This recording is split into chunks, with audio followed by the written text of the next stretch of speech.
10 Stoic Ways to Stop Overthinking. Ever find yourself caught in the storm of your own thoughts, just like Marcus Aurelius described? I know I have. But fear not, because today we're diving into the profound teachings of Stoicism to conquer the chaos within. We've all been there, the frustration, the endless overthinking, the what-ifs that haunt our minds like a relentless storm. But what if I told you there's a way out? An ancient philosophy that can guide us through the turbulence of our thoughts. Marcus Aurelius, the wise Roman emperor, once said, "You have power over your mind, not outside events. Realize this, and you will find strength." Words that echo through centuries, offering us a lifeline out of the mental tempest. Today, my friends, we embark on a journey into Stoicism, a philosophy that's not just about ancient wisdom, but practical tools to tame the overthinking beast within us. Are you ready to take control of your mind and find true strength? Here are 10 actionable strategies inspired by Stoicism that will transform the way you think, live, and thrive. Let's embrace the ancient wisdom, apply these principles, and reclaim the mental clarity we all deserve. Number 1. Visualize your overthinking as an external force. Marcus Aurelius said, "The happiness of your life depends upon the quality of your thoughts." Let's talk about overthinking. You know, that relentless chatter in your mind that seems to never quiet down. Well, buckle up, because we got a game-changing approach for you. Close your eyes and picture this. You're overthinking as an external force, like clouds passing over a majestic mountain. You are that mountain, strong, unwavering, and utterly beautiful. Stoicism teaches us to observe without engagement. Imagine encapsulating those intrusive thoughts in a bubble and watching them drift away. You're not fighting them. You're letting them go. It's a dance between you, the mountain, and the passing clouds. This isn't about making enemies out of your thoughts. It's about realizing that they're not the essence of who you are. They are merely visitors, and you hold the power to let them pass. Practice this visualization, and something magical happens. You build a mental reflex, a shield against the storm of overthinking. It's like putting on earplugs in a noisy crowd, creating space for the serenity within. As you get better at distinguishing yourself from the chaos of overthinking, you reclaim your mental territory. It's a deliberate effort, a daily practice that grows stronger with each sunrise. When those overthinking clouds start rolling in, pause. Picture them as noise, distractions separate from the essence of your being. In doing so, you're not just protecting yourself, you're reclaiming your peace, one step at a time. Number 2. Embrace impermanence and practice letting go. Do you ever find yourself trapped in the never-ending loop of your own thoughts? Whether you're a student worried about exams, a professional stressed about presentations, or just someone trying to find peace amidst the chaos, this video is for you. Our minds tend to linger in the past or worry about the future, creating a playground for overthinking. But in the words of Epictetus, "He who fears death will never do anything worthy of a man who is alive." Everything changes, including the persistent thoughts in our heads. When we overthink, we cling to our thoughts as if they're permanent fixtures in our lives. But they're not. They come and go. Or perhaps they're like clouds, ever-changing, reshaping, and eventually moving on.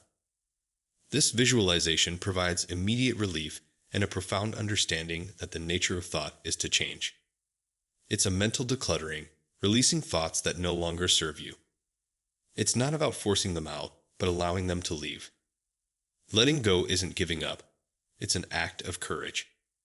As you make this practice a part of your daily routine, you'll notice a newfound mental space, a quietness that was always there, hidden beneath the noise. Number 3.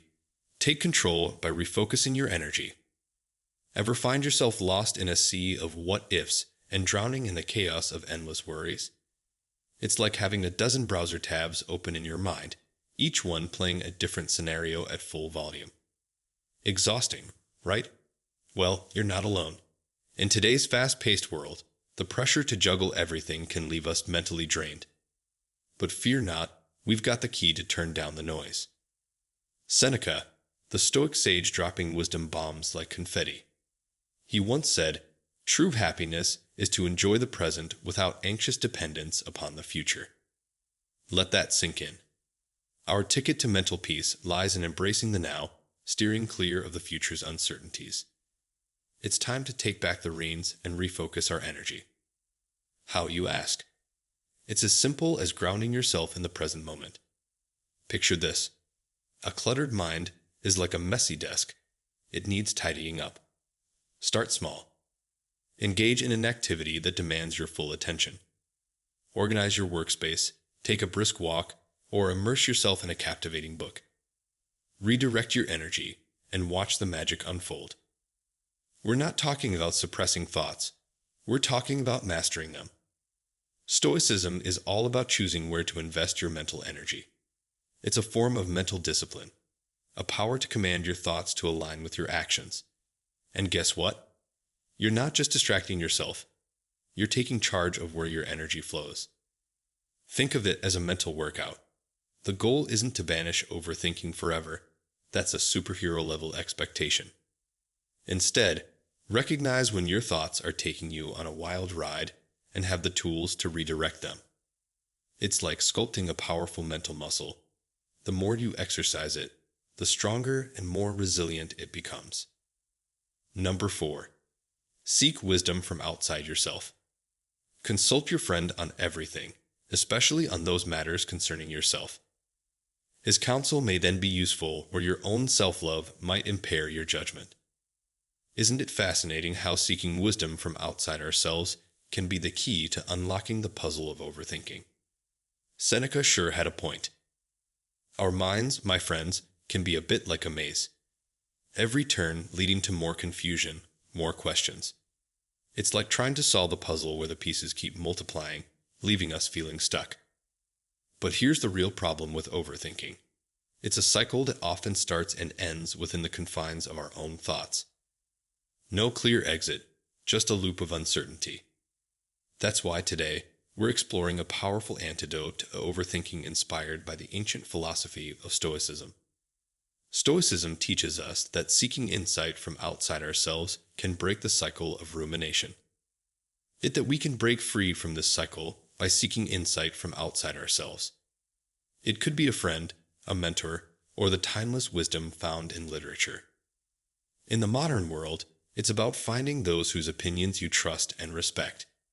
Share your thoughts with them, and you'll be amazed at the clarity that emerges. It's not just about practical solutions. It's a reminder that human connection is invaluable. When we share our burdens, they become lighter. It's not weakness. It's the recognition of our collective strength as social beings. Let the wisdom of others be the light that guides you out of the shadows of overthinking. With each conversation, you'll find the puzzle becoming easier to solve. Not because the problems are any less complex, but because you are no longer trying to solve them in isolation. Number 5. Create a worry period. Ever felt like your mind is a stage and worries are the uninvited actors who just won't leave? I know I have. But what if I told you there's a way to reclaim that stage, to give worries their moment, but not let them steal the show? Enter the concept of the worry period. It's not about suppressing your concerns. It's about taking control and guiding them to the sidelines. Imagine setting aside just 20 minutes each day, a worry encore, where you allow these concerns to take center stage, but only for a short time. The ancient Stoic teacher Epictetus once said, "If you want to improve, be content to be thought foolish and stupid." Seems unrelated, right? But think about it. It's a bold reminder to prioritize our peace of mind over the fear of appearing foolish. So, during your worry period, dive into those concerns. What's at the root of them? How likely are those scenarios? Take notes, explore. You might find that many worries are just shadows, big, but without much substance. This focused session teaches your mind that worry has its time and place. It's not an all-day, everyday affair. And when that worry encore concludes, you move on. You've given worries their space, and now you put them aside. It's like tidying up your mental room, putting thoughts where they belong. And guess what? Life becomes a bit lighter, a bit more enjoyable. By compartmentalizing worries, you regain control over your day. The goal isn't to stop worrying completely. That's impossible. But by containing them, you reduce their impact on your life.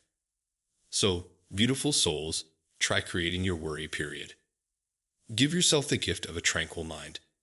You'll find that worries lose their power when they're not allowed to roam free. Life becomes a serene symphony and you become the maestro. Number 6. Shift your perspective to gratitude. Ever feel like your mind is playing tricks on you, leading you into a maze of overthinking? I get it. We've all been there. But what if I told you there's a way out? A path that leads to a brighter, more fulfilling life. Seneca once said, "True happiness is to enjoy the present without anxious dependence upon the future." It's a call to shift our perspective from lack to abundance, from overthinking to gratitude. Imagine your mind, once trapped in the relentless loop of what's missing or what could go wrong, now dancing freely in the richness of the present moment. How do we make this shift? It's simple, my friends. Start your day by acknowledging 3 things you're grateful for. They don't have to be grand, just genuine.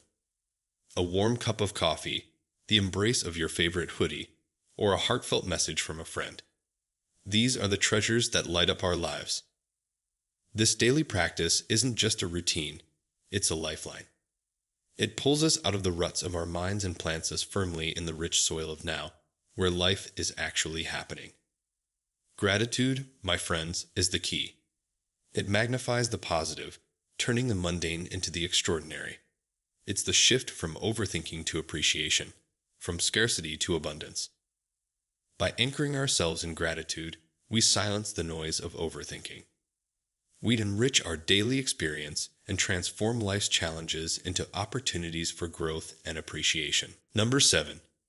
Practice voluntary discomfort. Imagine you're faced with the prospect of discomfort or change. Your mind goes into overdrive, replaying scenarios, trying to predict every outcome. Sound familiar? It's a mental whirlpool we all find ourselves in at times. But what if I told you there's a way to break free from this cycle? Marcus Aurelius once said, "The art of living is more like wrestling than dancing." Let's discover the power of voluntary discomfort together. The Stoics understood that growth lies beyond the boundaries of our comfort zones.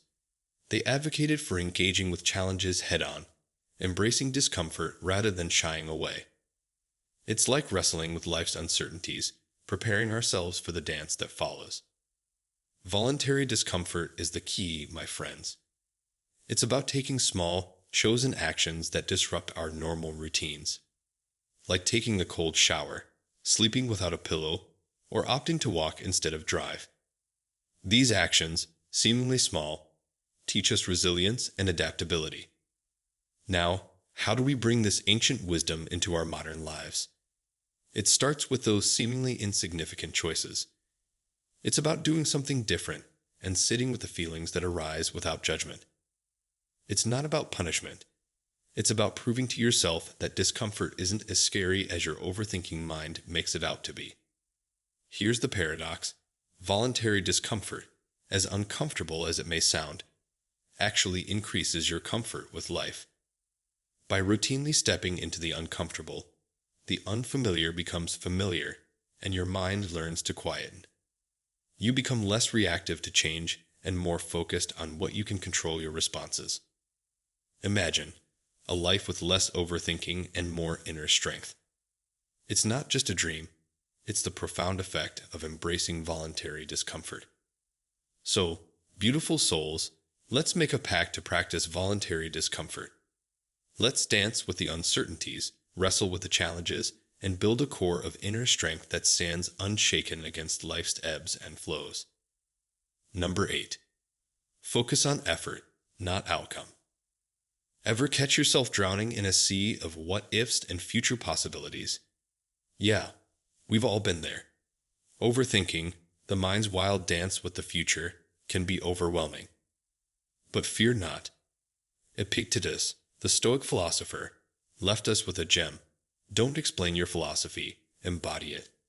So, let's embody Method 8 and break free from the chains of overthinking.